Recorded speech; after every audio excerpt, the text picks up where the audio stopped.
Hello, जय हिंद। आप लोग कैसे हैं? उम्मीद करते हैं कि बहुत ही स्वस्थ होंगे और बहुत ही अच्छे होंगे।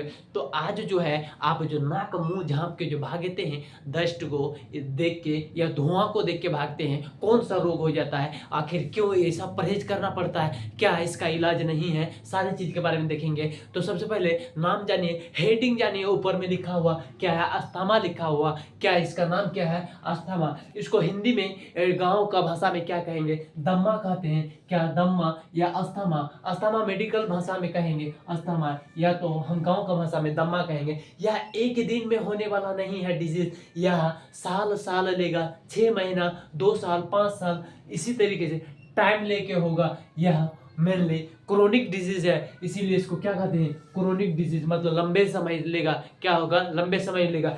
अब यह समय तो लेगा, समझ में आ गया। आखिर यह होगा कहाँ? फेफड़ा में होगा? क्या फेफड़ा ट्रेकिया में होगा? कहीं नहीं होगा, दोनों जगह में से होगा। कहाँ? देखिए, आपको हम लंग्स में बता चुके हैं। यह गोल पाइप, सेक्शन पाइप, इसको ट्रेकिया कहते हैं। यहाँ से जैसे ब्रांच निकला, वह ट्रेकिया के बाद ब्रोंकाई, या ब्रोंकाई में या पाइप में, पतला वाला पाइप में क्या हो जाएगा? स्वेलिंग हो जाएगा। यहाँ देखिए सूजन हो जाएगा। आपको हम यहाँ क्या बना देते हैं? सूजन बना देते हैं। क्या है?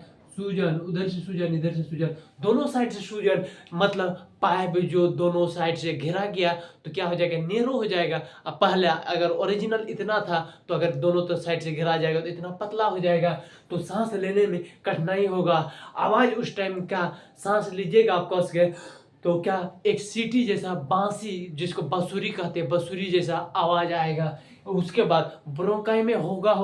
ब्रोंकाई के बाद भी ब्रोंक्यूल्स में हो जाएगा। क्या होगा? ब्रोंक्यूल्स में हो जाएगा। किस में हो जाएगा? ब्रोंक्यूल्स में। दोनों साइड से स्वेलिंग हो जाएगा। इसका जो ट्रिकिया जो पाइप है, जो पतले पतले पाइप, वह फूल जाएगा। उसको क्या कहेंगे? इंग्लिश में स्वेलिंग कहेंगे, और हम लोग क्या कहेंगे? हम लोग का भाषा में सूज जाना। क्या हो गया? सूज गया। अगर यह पाइप सूज गया, यहाँ से यहीं से इस बिंदु से यहीं तक सूज सकता है, यहाँ से यहाँ सूजेगा तो अस्थमा वाला रोग कहेंगे, डिजीज कहेंगे। ट्रिकिया वो अलग वाला, वो अलग है। खांसी होता है, क्या होता है, आगे बताएंगे। तो यह लंग्स में भी नहीं होगा, मतलब लंग्स का पाइप में होगा। ज्यादा होगा तो कहीं फैला सकता है, लेकिन यहाँ से यहाँ एल्वियोलाई तक, सॉरी एल्वियोलाई नहीं, ब्रोंकाई, ब्रोंकाई से ब्रोंक्यूल्स तक होगा। यह समझ में आ गया। स्वेलिंग होता है, एकदम पाइप क्या हो जाता है? फूल जाता है। और इसको जो है ना, धुआं से, एलर्जी से, इन चीज से बचना पड़ेगा, न तो यह जो है इंक्रीज करने लगेगा, पाइप और फूलने लगेगा। पाइप फूल जाएगा, ऑक्सीजन अच्छे से पहुंच नहीं पाएगा, लंग्स में ऑक्सीजन अच्छे से नहीं पहुंच पाएगा, काम आप नहीं कर पाइएगा, आपका बॉडी डैमेज हो जाएगा, कमजोर हो जाइएगा, आप वीकनेस हो जाइएगा। क्या हो जाइएगा? वीकनेस हो जाइएगा। क्योंकि हमारी बॉडी को ऑक्सीजन की जरूरत है, लेकिन यह ऑक्सीजन आने वाले पाइप को ऐसे घेर लेता है, जो आने का रास्ता ही नहीं देता है। क्या करता है? घेर लेता है, ब्रोंकाई और ब्रोंक्यूल।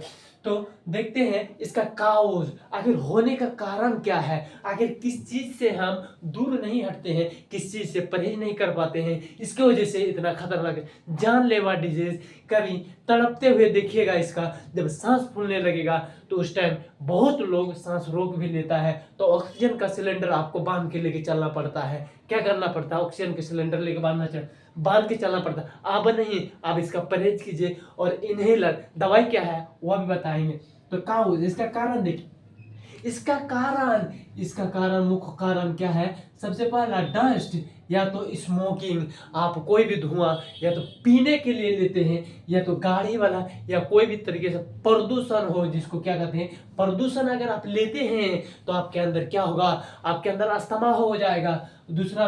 तीसरा में क्या होगा? एयर पोल्यूशन, हवा शुद्ध हवा नहीं, प्रदूषण वाला, जहाँ गाड़ी चले, चिमनी भट्ठा चले, जहाँ चूल्हा जले, लकड़ी जले, कहीं जंगल जल जाए, उस हवा को अगर आप लीजिएगा, वह पोल्यूशन वाला हवा है, वह प्रदूषण, वह आपके लिए नहीं है, वह इंसान के लिए नहीं है, जानवरों को भी नहीं है, वह हानि करेगा। तो उसमें जाइएगा तो आपका दमा अगर यहाँ है तो बढ़ के चल जाएगा ऊपर, एकदम आप एकदम परेशान हो जाइएगा। चौथा में क्या है? Pollen grain. आप पोलन ग्रेन समझ में आइए पोलन ग्रेन हम समझाते हैं। कोई भी अगर पोलन है तो एक सीधी मान लीजिए, अगर आप जाइएगा कहाँ? मकई के खेत, वहां जाइएगा, उसका झंडी में झाड़िएगा तो एक क्या पाउडर टाइप का उड़ेगा, उसी पाउडर को क्या कहेंगे, pollen grain.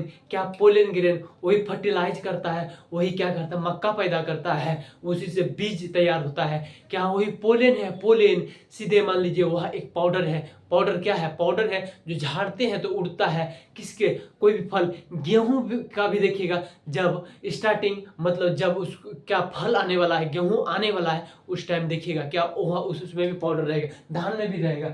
Pollen grain. Allergy तो आपको पता ही है, एलर्जी कोई भी चीज़ से अगर एलर्जी है वह बढ़ जाएगा तो धीरे धीरे क्या है, अंदर अगर इंजेक्ट करेगा उसमें भी एकदम काउस कर देगा, बढ़ेगा। एलर्जी से आपको परहेज रखना पड़ेगा, तब आप जो है ना बच पाइएगा।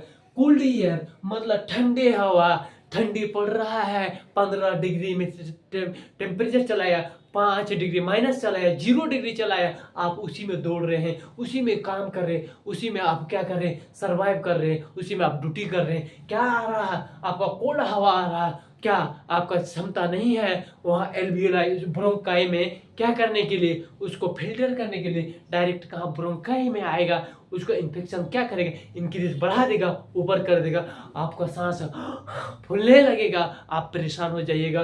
तो इतना सारी चीज हो गया, क्या इसका कारण हो गया, धुआं से लेके कोल्ड हवा तक। आप देखिए इसका लक्षण आखिर होगा तो हम जैसे कोई भी बीमारी होता है तो पहचानने का एक तरीका होता है, इसका जो है ना कोई चोर को पहचानने का जैसा एक तरीका होता है। चोर का आप देखिएगा भेष भोष कुछ ना कुछ अलग होगा, उसका चलने का एक्टिविटी अलग होगा, तो उसी हिसाब से बीमारी को पकड़ेंगे तो बीमारी का सिम्टम्स जिसको लक्षण कहते हैं वह अलग अलग दिखेगा।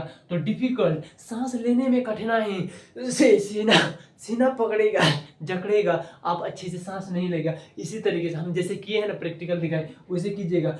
उसके बाद ब्रीदिंग, इसी में मतलब सांस लेने में दिक्कत, चेस्ट सीना टाइट लगेगा, सीना आप बढ़िया से फुला नहीं पाइएगा, पचका नहीं पाइएगा, टाइट बुझाएगा, सांस लेने में टाइट लगेगा, पत्थर जैसा लगेगा, एकदम सांस लंग्स फूलेगा नहीं, लंग्स जमने को हो जाएगा, क्या हो जाएगा, लंग्स नहीं पाइप जमने को हो जाएगा। उसके बाद व्हीजिंग साउंड मतलब आप जो सांस लीजिएगा इस तरीके एक साउंड आएगा, सीटी का साउंड आप पहले बता भी चुके हैं, सीटी का साउंड आएगा क्योंकि पतला हो जाएगा तो है एक बांसी का आवाज, बांस की बंसुरी का आवाज, यह पाइप के यहाँ पतला हो जाएगा, पतला से यहीं से हवा आएगा यहाँ से, तो ऑब्वियसली सीटी का आवाज देगा यहीं से। उसके बाद यह नाइट मतलब शाम के टाइम बढ़ जाएगा, आपके अंदर अगर है या डिजीज अस्थमा शाम के टाइम में बढ़ जाएगा, और सवेरे एकदम पूरी बढ़ जाएगा, एकदम मॉर्निंग में बहुत ज़्यादा बढ़ जाएगा। इसका एक ट्रीटमेंट, इसका थोड़ा सा इलाज लेके हम आए हैं, इन्हेलर, आपको इन्हेलर देगा खींचने के लिए, ऐसे पंप पकड़ के खींचिए और उसमें रिलैक्स मिलेगा, ज़्यादा हो जाएगा भाप देगा उसका, और दवाई आता है वह चीज़ करने के लिए देगा। उसके बाद तीसरा में आप क्या इन सब चीज़ों से आप परहेज रहिएगा, स्मोकिंग वगैरह से, धुआं से परहेज रहिएगा, यही दूसरा इलाज इसका यही है, और पहला इलाज इन्हेलर है। तो उम्मीद करते हैं कि आपको अच्छे से समझ में आ गया होगा। बाय बाय, इसी मिलते हैं अगले वीडियो।